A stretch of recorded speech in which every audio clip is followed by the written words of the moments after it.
नमस्कार दोस्तों, स्वागत आप सभी का हमारे इस YouTube channel Swami Vivekananda study में। साथियों, B1 के एग्ज़ाम आ गए हैं, फिज़िकल की डेट आ गई है आपकी। 10 अक्टूबर का आपका एग्ज़ाम है।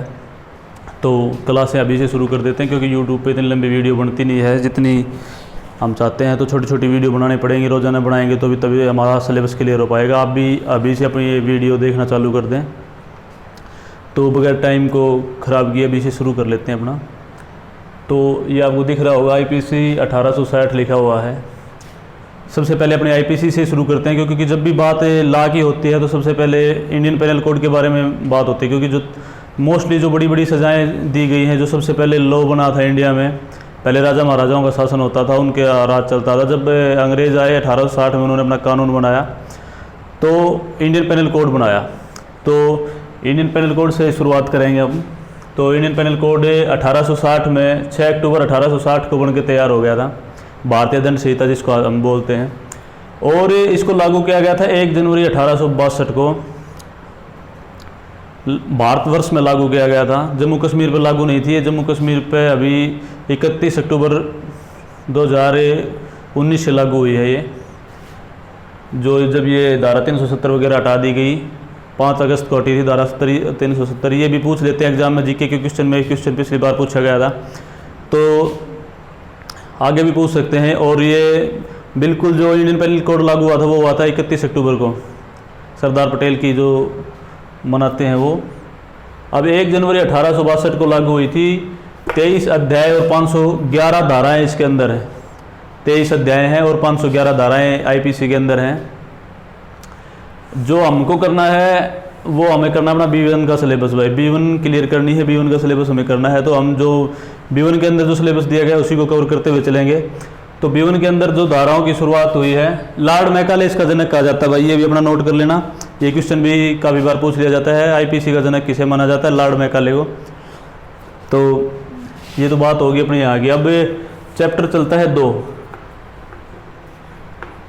सेकेंड चैप्टर है अपना। शुरुआत से मैं इस तरफ हो जाता हूँ। सेकंड चैप्टर शुरू कहाँ से होता है? धारा 6 से शुरू होता है, सेक्शन 6। 5 तक धाराएं अपने सिलेबस में नहीं है, धारा 6 शुरू होता है। धारा 6 क्या कहती है?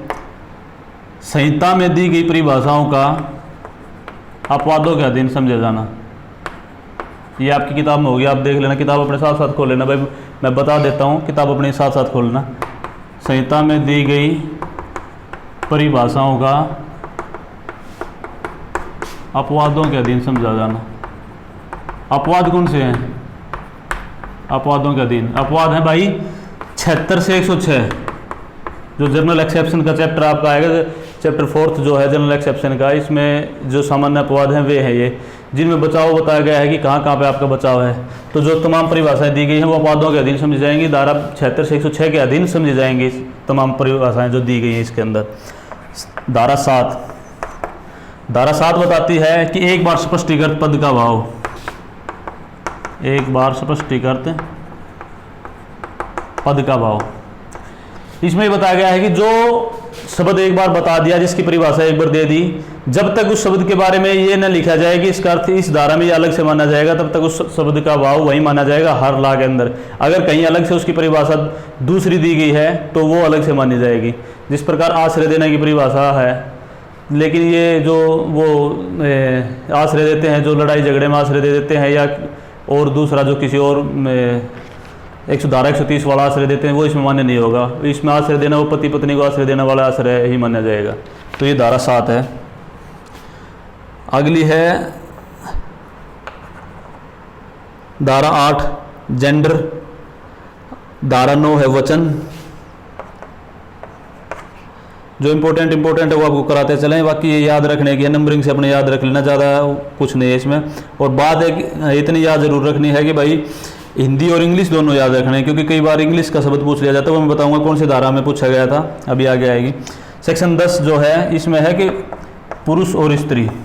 अब ये इंपॉर्टेंट है, पुरुष और स्त्री। पुरुष और स्त्री कौन होते हैं? जैसे हम आम भाषा में ये समझते हैं कि भाई पुरुष और स्त्री वो हैं जो यंग हो गए हैं, अडल्ट हो गए हैं, जिनकी या शादी हो गई, वो पुरुष और स्त्री माने जाएंगे। नहीं, हमें इंडियन पेनल कोड के अनुसार चलना है।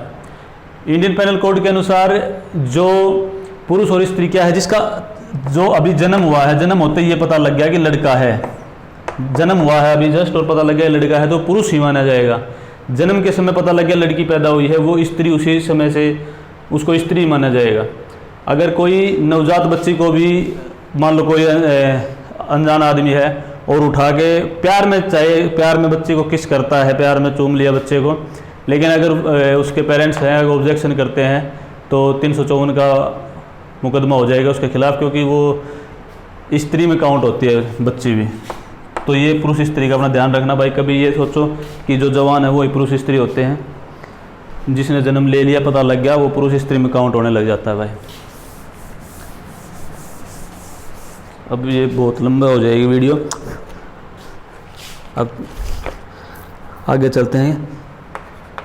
सेक्शन है 11 व्यक्ति, इसको इंग्लिश में भी याद कर लेना, पर्सन। भाई इसमें है व्यक्ति में कोई कंपनी, कोई निकाय, कोई व्यक्ति विशेष, ये सभी व्यक्ति में काउंट होते हैं। कंपनी वगैरह है ये भी व्यक्ति में काउंट होंगे। और इसके अलावा फिर चलता है सेक्शन 12 लोक।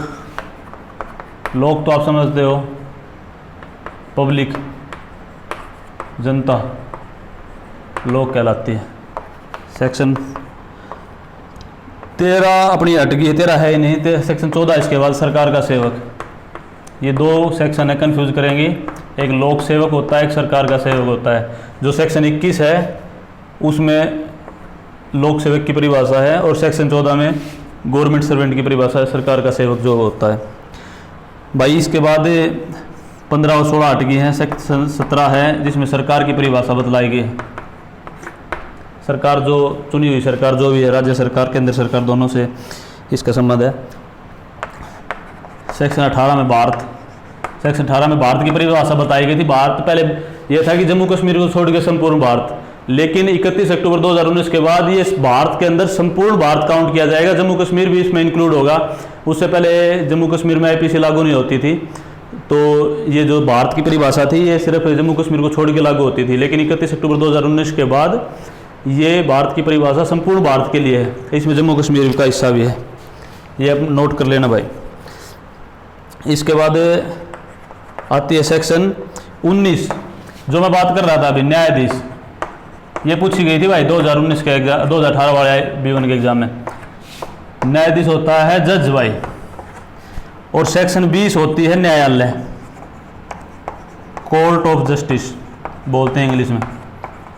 अब हिंदी में पूछते तो कोई भी भाई बता देता, ज़्यादा मुश्किल नहीं था, सब याद करके जा रहे थे आप जैसे सभी पढ़े लिखे हैं कि भाई न्यायाधीश 19 में है और कोर्ट ऑफ जस्टिस है वो 20 में है, न्यायालय जो 20 में है। लेकिन वो आपसे समझदार बैठे क्वेश्चन करने वाले, उन्होंने इंग्लिश में पूछ लिया कि कोर्ट ऑफ जस्टिस को किस धारा में परिभाषित किया गया है।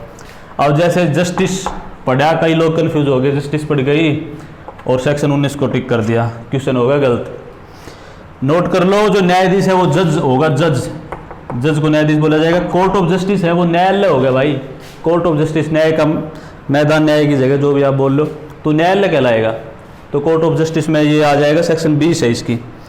ये क्वेश्चन पूछा गया था, आगे भी पूछा जा सके है, अपना ध्यान रखना भाई, इंपॉर्टेंट है। इसके बाद धारा 21 आ गई है भाई, ये भी बहुत इम्पोर्टेंट धारा आपकी है। वैसे आपकी किताब में, जो आप अपने पास किताब ले रहे हो, उसके अंदर इसके वो लिखे होंगे। वैसे ये है लोक सेवक भाई। लोक सेवक का ऐसा है, हर सरकारी सेवक, एवरी गवर्नमेंट सर्वेंट लोक सेवक है, पब्लिक सर्वेंट है। हर सरकार का सेवक लोक सेवक है, लेकिन हर लोक सेवक सरकार का सेवक नहीं है, ये समझ लेना। इसमें जो कौन कौन लोक सेवक है और कौन कौन नहीं है, ये किताब में पूरा बड़ा लिखा हुआ है। अगर मैं बताऊंगा तो पूरी वीडियो उसी को बताने में निकल जाएगी। अपना पढ़ लेना, उनको नोट कर लेना कि कौन कौन सरकार का सेवक है और लोक सेवक क्या क्या है, उसमें फ़र्क है, अपना डिफ्रेंशिएट कर लेना। और वैसे अलग से पूरी एक 10 मिनट की वीडियो लग जाएगी इसी लोक सेवक को समझाने में ही। अगर आप रिकमेंड करेंगे, कमेंट डालेंगे तो एक वीडियो इसी के ऊपर भी बना देंगे, लोक सेवक के ऊपर। तो भाई अपना पढ़ लेना। बाकी ये बात आप नोट कर लो, हर सरकार का सेवक लोक सेवक है, किंतु हर लोक सेवक सरकार का सेवक नहीं है। लोक सेवक में काफ़ी क्राइटेरिया है। जो भाई पब्लिक के धन से वेतन प्राप्त करता है वो लोक सेवक है, किसी प्रकार से पब्लिक की सेवा कर रहा है लोक सेवक कहलाएगा। जो गवर्नमेंट की जॉब करके गवर्नमेंट से वो पैसा ले रहा है वो भाई गवर्नमेंट सर्वेंट होगा। अब सेक्शन 22 आ गई भाई अपनी जंगम संपत्ति जिसको बोलते हैं, ठीक है। जंगम संपत्ति का मतलब मूवेबल प्रॉपर्टी, इंग्लिश में, सारे इंग्लिश पढ़े लिखे हो इसलिए इंग्लिश में बताना भाई आपको ज़रूरी है। मूवेबल प्रॉपर्टी, जंगम संपत्ति, जो संपत्ति एक जगह से दूसरे जगह पर ले जाई जा सके। भाई आपका मोबाइल है या ये भी एक जगह से दूसरी जगह पे जा सकता है, आपके व्हीकल है, आपकी कार है, ये सभी जंगम संपत्ति मूवेबल प्रॉपर्टी है।